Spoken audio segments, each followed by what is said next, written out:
Hey everybody, happy Monday to you, unless you're watching it on a Tuesday, or Wednesday, or Thursday, or Friday, or Saturday, or Sunday. Happy birthday! Whatever day it is, I hope you guys are doing well, but today I wanted to make a video about the Sony ZV-1 and share my favorite settings so that you can take awesome video and photos. But before we get to that, I want to thank today's sponsor, Storyblocks.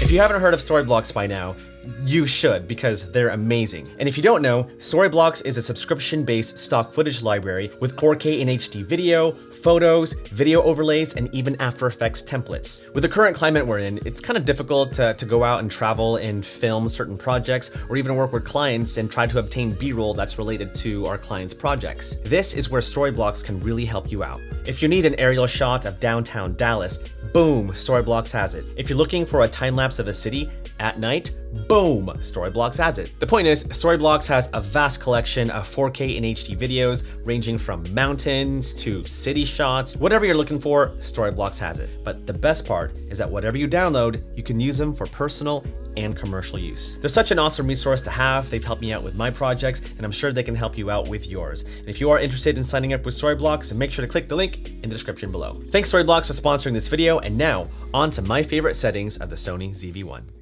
All right, let's go ahead and start. So I'm going to show you how I've set up my camera, and I'm going to show you what the end goal is going to be. And after that, I'm going to reset this camera and make my settings all over again. And that way you can follow along and set up your Sony ZV-1 at the same time. All right, let's go ahead and turn on the camera.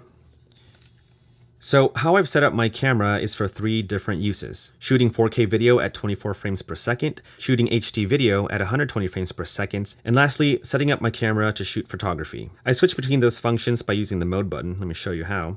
So you open up the mode button, and there's different options here, but we're going to select MR for memory recall. And I've assigned my 4K 24p video to memory recall number 1, my HD 120 frames per second settings to memory recall number 2, and then my photography settings to memory recall number 3. So if I'm shooting 4K video at 24 frames per second and I want to quickly go to slow motion, I just go to mode, memory recall, go to memory recall number 2, and boom, my slow motion settings are ready to go. Same thing for photography. I go to mode, memory recall, go to memory recall number 3, and now I'm ready to shoot some photos. Those are my settings. You can do whatever you want as well. If you want a certain memory recall to do live streaming, for example, you could totally do that, but these are my personal settings. Okay, so now that you've seen the end result, let's go ahead and reset the camera.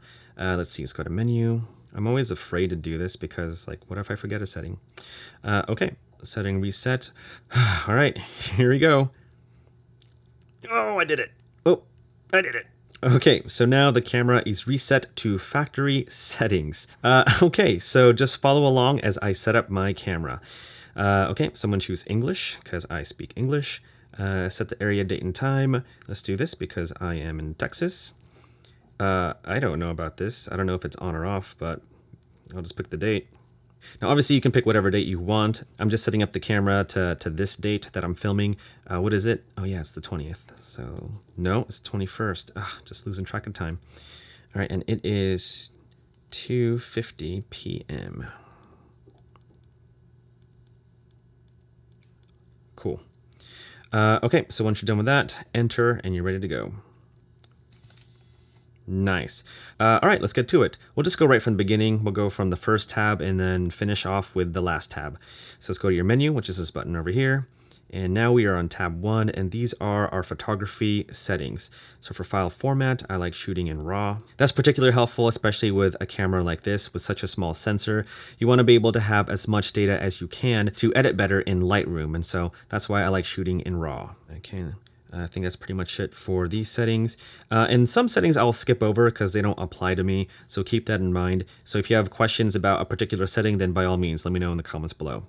Page 2, no, nothing there. Shoot mode. Okay, so intelligent auto. Nope, I don't like doing anything auto. So for photography, we are going to go to manual. I like choosing manual because I personally like changing the settings manually. Many people like to use aperture priority, which prioritizes the aperture and changes all the other settings in the camera. Like if you want to shoot at f1.8 at all times, then with aperture priority, which is this option over here, the camera will now prioritize shooting at f1.8 and change all the other settings in the camera, like aperture and ISO. Feel free to do whatever you want, but I'm going to choose manual. All right, so let's go back to the menu. We are in manual exposure. Drive mode, that means how fast you want to take photos, like if you want to shoot in bursts or with single shots. Again, that's going to be dependent on you. I like taking single shots because, well, I'm a bit trigger happy, and so to prevent that, I just like sticking to single shooting. But if you want to shoot in high burst speeds, then by all means, knock yourself out. I'm just going to keep it to single. Okay, cool. That's it for there. The interval shooting function, that's only if you want to shoot time lapses. I don't use it a lot, but when I do, I assign it to my function menu. We'll get to that in a second. And every time lapse is going to be different, but usually I like shooting at intervals of 2 seconds. Of course, it depends on what you want to shoot. For the number of shots, it's going to depend, but I usually like giving myself at least 7 seconds of time-lapse footage. So basically, you just multiply 24 frames a second by however many seconds of footage you want. Say, for example, I want 7 seconds of footage. That would equate to 168 frames. There you go. So if you divide 168 by 7, you get 24. 24 frames a second, 7 seconds equals 168. Math, baby. Again, that's just for me, so you do you. If you want to add more frames, then knock yourself out. And then that's pretty much it. Shutter type and interval, electronic shutter. That means your camera will be silent as it takes photos. If you want to hear the shutter, then you select mechanical shutter, but I don't want to hear the shutter, so I'll just leave it at electronic. Cool, so we're done with that. Let's move on, shall we? Yes, this is where we save our settings to memory recall. We'll skip this for now because there are other photography settings we still need to do. And once we're done with that, we'll just save that to our memory recall. Okay, let's go to the next page. Focus mode, automatic AF, I changed to continuous. That just means that the camera is continuously trying to focus. That's particularly good for video, so why not leave it for photography as well? Let's see, focus area is going to be based on zones. For photography, I kind of like keeping it in the center, and then I'll just half press the shutter button and adjust my composition to lock on a specific plane of focus. But if you want to use the whole area and let the camera decide what to focus on, then you can choose wide. But I like setting the focus area to center. All right, let's go back to the menu. Let's see, face eye autofocus, make sure that's on. This is very helpful. Basically, this allows the camera to focus on the human eye or animal eye, so definitely leave that on. And if you are taking photos of animals, go to subject detection and select this little kitty cat. But no, I am a human. Okay, so everything else I just leave there. That's good, that's good, that's good. Move on to the next page. Next page, exposure compensation. This applies if you are using auto ISO, and so if you are going from inside to outside, then your camera will adjust the ISO value. That's helpful, especially if you are doing video. Not so much for photography, because I like to make those adjustments manually, so we'll get to that later when we do our video settings. But for photography settings for ISO, usually I like to keep it at 100. Of course, it's going to change depending on the environment, but I just like keeping it at 100 for now. Next option down is our ND filter. So there is an internal ND filter in the ZV-1, which is incredibly helpful. This is really good for video if you want to shoot at low apertures. It's pretty helpful for photography as well if you want more motion blur, or if you are doing slow shutter speed photography. We'll get to that in a second because I assigned that in my function menu shortcuts. Okay, moving on. Everything else I think is good. Auto white balance. I actually do leave that for auto when it comes to photography only. For video, I leave it to daylight, but for photography, we'll just leave it to auto. And yeah, I think everything else is set. I don't really change anything else in this page. Just to make sure, let's take a look at the other pages. Focus assist, no.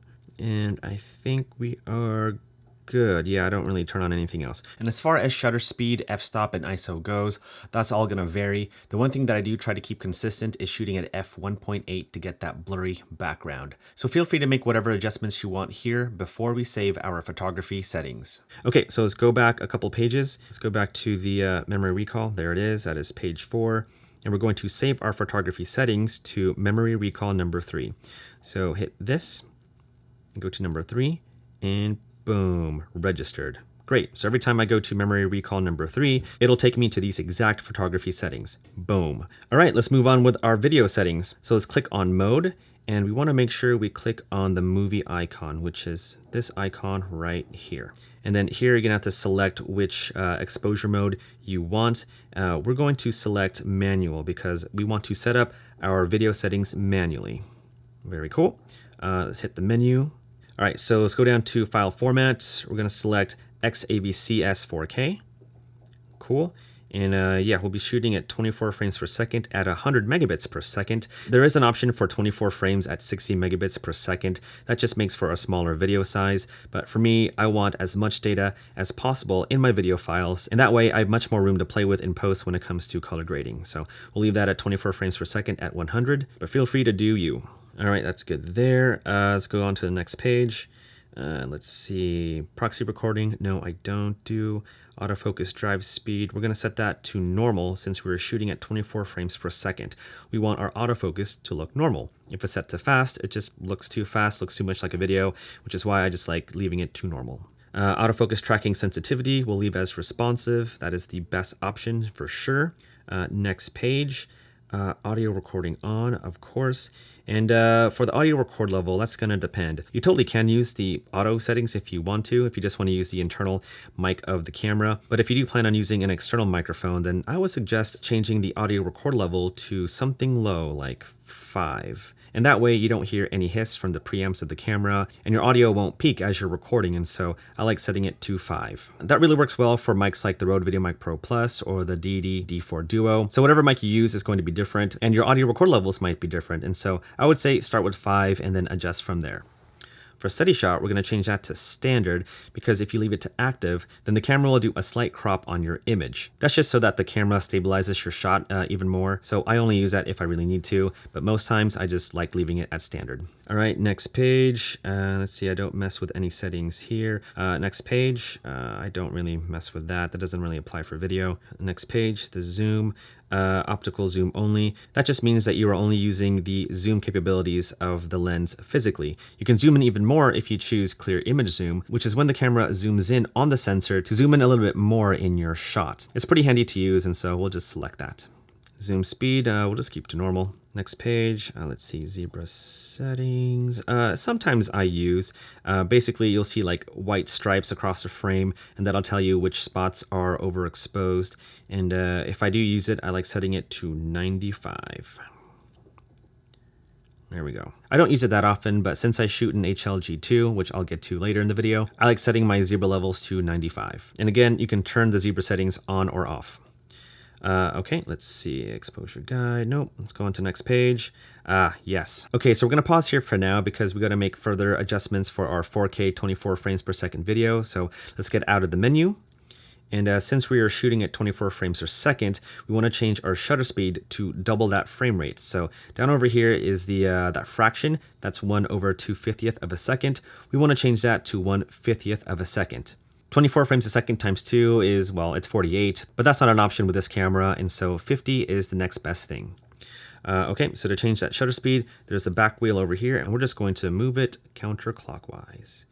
There we go. I like shooting at f1.8. For ISO, obviously it's going to depend on your environment, so you can change it to whatever you want, but I would highly recommend never going past ISO 1600. And the reason why is because the sensor of this camera is so small, and so I don't really go past ISO 1600. I don't think I even go past ISO 800. Again, that's going to be dependent on the environment, and so just do your best to find the right ISO so that you are exposing properly. We are going to change this focus area over here because I like using the entire frame. You can leave the focus area to the center if you want to. I personally like leaving it wide for video, and so let's go ahead and change that. I know it's here somewhere. Here we go.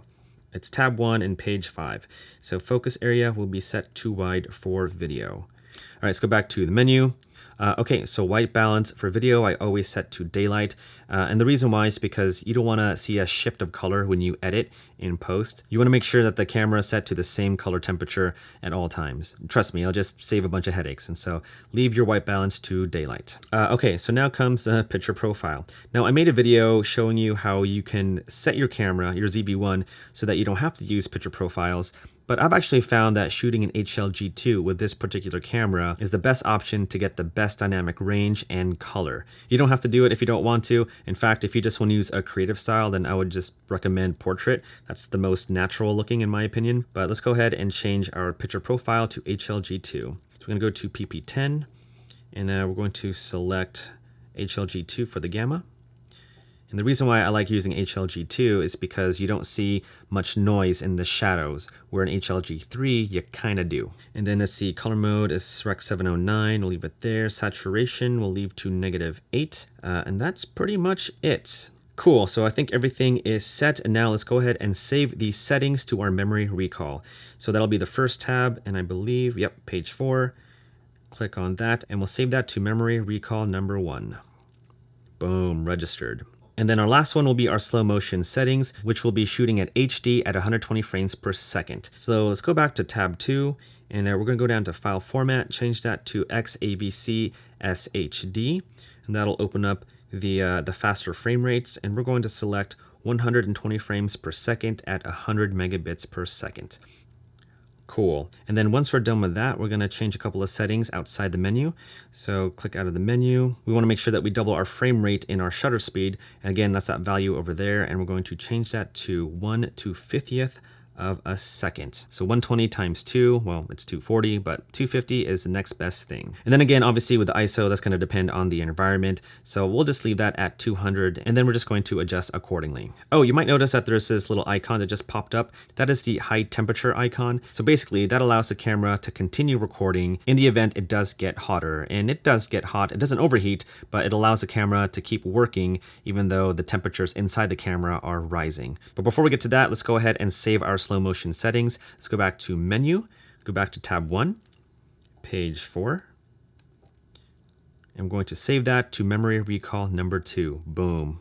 Cool. So now we can finish off with the rest of the settings of the camera. Let's go down to tab 2, go down to one of the last few pages. Here we go. So page 8, and now we're going to customize the buttons of our camera. Let's go ahead and click on the first one, and basically you can assign certain buttons around the camera specific features. So the first one is product showcase setting. Basically that just makes for super fast autofocusing, which is really helpful if you were showing a product, like a product review or something like that. We're actually going to change that because I like using the internal ND filter, and I use that pretty often, especially for video, and it's a lot easier for me to activate it by pushing this button here. So let's go ahead and try to find that. And then obviously you can choose whatever feature you want. It all depends on you. But for me, I like using the ND filter. There we go, ND filter. Boom. Okay, so now whenever I press this button over here, that will turn on and off my ND filter. Focus standard, I like changing that to the focus area, just in case if I want to change it to just the center or a certain zone, or use the whole width of the camera. And it's a lot easier just to push that center button so I can make those options. Let's see, drive mode, that's this left button here on the wheel. That will determine if I want to shoot single frame or if I want to shoot high bursts. We'll leave that there, but again, you can change that to whatever you want. And then this button over here, number 4, this is the right button on the wheel. That'll change the ISO. We'll just leave that there because, again, it just makes it easier for me to change ISO by pressing a button on the back. All right, moving on to the next page. Okay, so there's a button here on the top. Right now, the default is set to background defocus. And basically, that means that the camera will automatically reset itself to shoot at f1.8, no matter what camera settings you currently have. That is extremely useful, especially if you want that blurry background. It just makes it super easy and quick to have that kind of shot by pushing a button. And so we'll just leave that there. Now, you may notice 2 custom key icons. The first one that we just went through was for photography, and the second one is for video because of that movie icon. I don't make any changes to the custom key for movie icon because, as you can see, whatever settings you made in your photography custom keys is automatically applied for video. Again, you do you. You can change whatever settings you want, but for me, I like keeping all the custom buttons the same for photos and video. All right, so moving on to the function menu settings. Basically, if you push this FN button over here, that opens up your shortcuts, and it's a place where you can access certain features real quick. I'm not going to go through all of them because everyone's going to be different, but the ones that I would highly recommend to put on the function menu would be your time lapse and your active stabilization. On the top is a function menu for photography, and on the bottom is a function menu for video, but as you can see, they're all pretty much the same. I don't see my interval shooting option here, and so we're just going to change the drive mode icon, which is the first one that we're on, and we're going to find interval shooting, which is conveniently just below it. And there you go. That's it. Everything else I kind of like and keep the same, but you might be different, so again, you do you. All right, let's go back and let's finish off the settings of the ZV-1, baby. Let's move on to the next page, audio signals. That just means if you push the record button, then you'll hear a beep on the camera. You can turn that on or off if you want to. I just keep it on. All right, let's move on. Next tab, that is the network. That is to connect your phone to your camera, or if you have a remote, you can connect a remote to the camera as well. We're gonna skip that because it's pretty self-explanatory, because I wanna move on to something a little more important. All right, let's go to the next tabs.